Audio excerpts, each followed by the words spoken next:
वज़ीर आला खैबर पख्तूनख्वा अली अमीन गंडापुर ने कहा है कि विफाक ने सूबे को उसके हुकूक देने का आज़म जाहिर किया। सूबे के वसाइल मुल्क के लिए इस्तेमाल हो रहे हैं और मुस्तकबिल में भी विफाक से ताउन की यकीन दहानी करवाई। बताया कि फाटा और पाटा में बजट में टैक्स लगाना मुमकिन नहीं। मीटिंग हुई है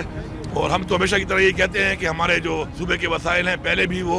पाकिस्तान के लिए इस्तेमाल हो रहे हैं और हमें खुशी है इस बात में। पाकिस्तान हमारा मुल्क है, जो सूबे का हमारा शेयर है उसके ऊपर जाहिर बात है कि हम कम्प्रोमाइज कभी भी नहीं करेंगे और उस पर बातचीत हुई है और ये कमिटमेंट हुई है कि जो सूबे के शेयर हैं उसके अंदर जो सूबे के हकूक हैं, सूबे की आवाम के हकूक हैं, उनका तहफ़्फ़ुज़ किया जाएगा। और हमने भी एश्योरिटी दी है कि बिल्कुल पहले भी हमने हमेशा पाकिस्तान के अपने वसाइल जो हैं लाए हैं इनके सामने और इस वक्त इस्तेमाल हो रहे हैं। प्लान में थी फेडरल गवर्नमेंट के वो हमारे फाटा और पाटा के ऊपर टैक्स लगाएंगे, तो उस पर मैंने उन्हें बताया कि ये मुमकिन नहीं है हमारे लिए, क्योंकि हमारे लोग ऑलरेडी जो हैं वो लॉ एंड ऑर्डर की वजह से और हालात की वजह से हमें जानी माली नुकसान भी हुआ है, हमारी अफवाज को भी हुआ, हमारी पुलिस का भी हुआ, हमारी आवाम का भी हुआ और माशी तौर पर भी हुआ। तो इस वक्त पॉसिबल नहीं है तो इस बजट में उसको शामिल ना किया जाए। तो उस पर उन्होंने एग्री किया मेरे साथ और उन्होंने कहा कि इसको शामिल नहीं करते और आगे बैठ कर बात करेंगे और आगे अवाम को जब तक हमने कहा हम ऑन बोर्ड नहीं करेंगे, स्टेक होल्डर्स को नहीं बिठाएंगे, तब तक ऐसा कोई टैक्स जो है वो हमें कबूल नहीं है।